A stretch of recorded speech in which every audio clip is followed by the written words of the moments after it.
Hello po mga kababayan, si Dante Maravillas. Durugin natin na itong pinapakalat na fake news ng mga DDS, mga kababayan, na sabi nila, nilamon daw, mga kababayan, si House Prosecutor Lead Counsel, Batangas Representative Jinky Luistro, nilamon daw ng buhay ng lead counsel din ni Sara Duterte. Sabi ni Atty. Ibanez po, yung rockstar vlogger at abogado, malinaw niyang fake news. Wala niyang ganun. Baliktad po ang nangyari. Yan ang pinapakalat po. Representative Luistro kinain ng buhay umano ng lead counsel ni BP Sara sa pre-trial brief. Sabi ni Atty. Carlo Ibanez, ito ang bagong narrative na kumakalat ngayon, fake news. Hindi pwedeng sabing kinain ng buhay si Representative Luistro sa pre-trial dahil wala namang oral debate or argumentation sa pre-trial.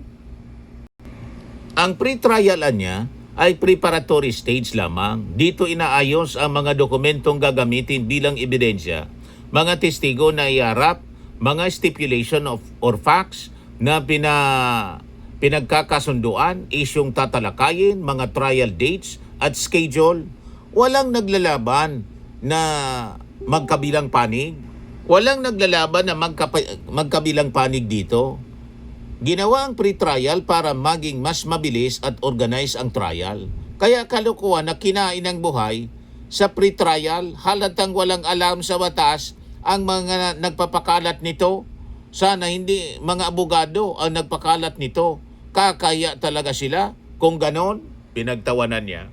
Nakita na ninyo kung gaano katindi sila magpakalat ng balita para sabihin kayang-kaya nilang lusutan. Walang laman yung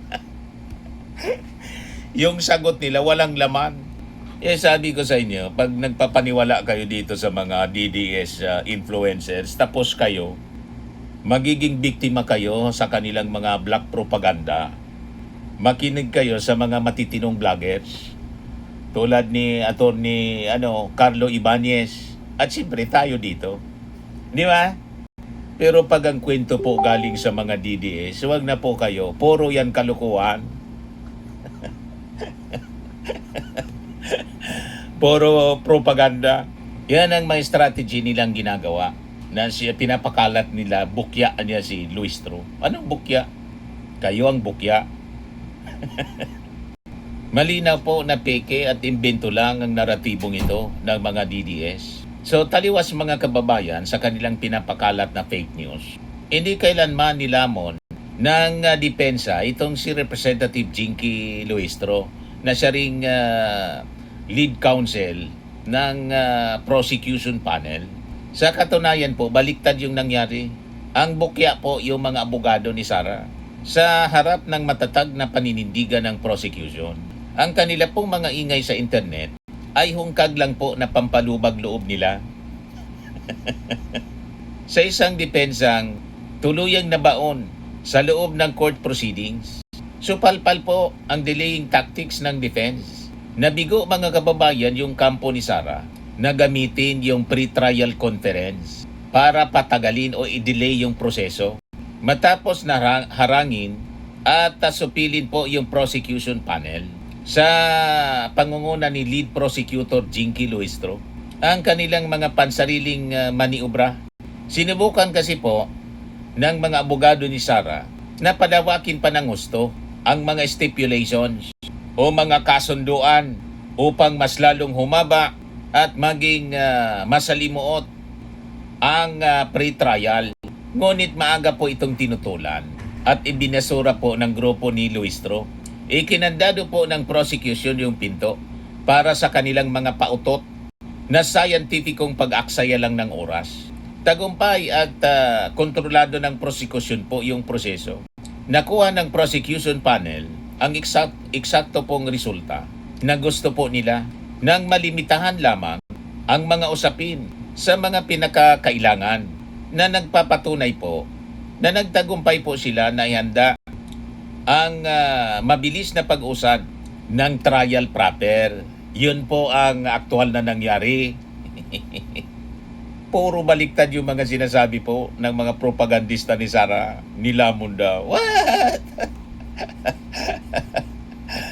Sa totoo lang po, walang sustansya. At gaya-gaya lang yung depensa.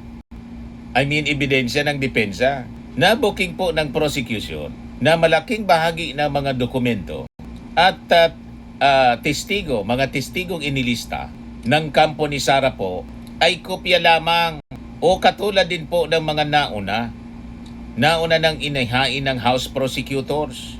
Isa pong patunay siya na walang sariling lalim o sustansya yung defense, kundi mag-ulit lang ng impormasyon. Nakita po ninyo yung mga sinubmit nila na document? Yung pinakita ko po sa inyo the other day, ginaganon ko. So in legal terms mga kababayan, this is a flagrant admission of intellectual bankruptcy. Wala sila pong sariling depensa. Kaya nangingisda na lang sila sa mga ebidensya ng prosekusyon. Gaya-gaya, kopya-kopya. Tapos palalabasan nila, nilamon si Jinky. Kayo yung nilamon. O, di ba? Pilit po yung kanilang pag-iwas sa pananagutan. Yan ang totoo niya. The same strategy.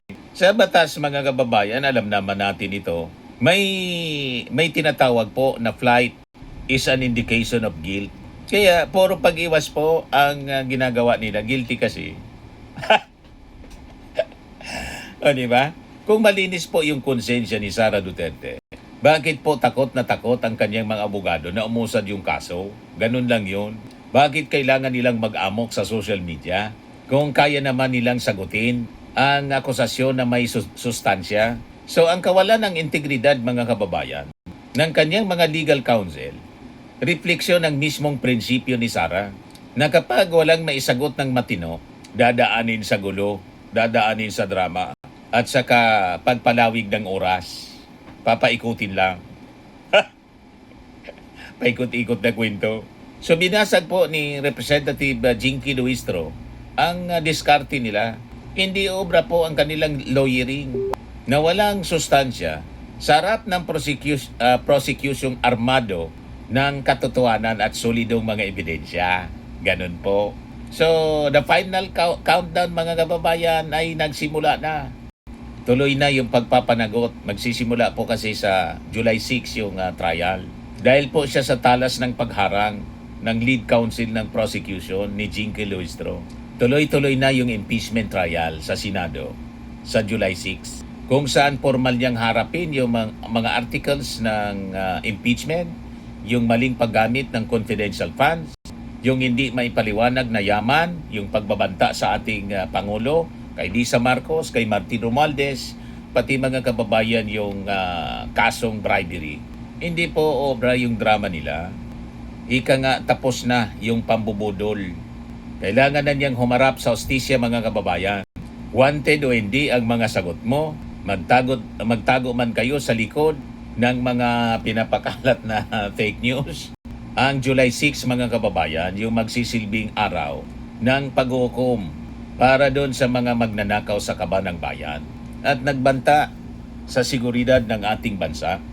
Takbo kung takbo, delay kung delay. Pero sa July 6, walang trolls, walang drama, at walang taking naratibo ang magkakapagligtas kay Sara Duterte.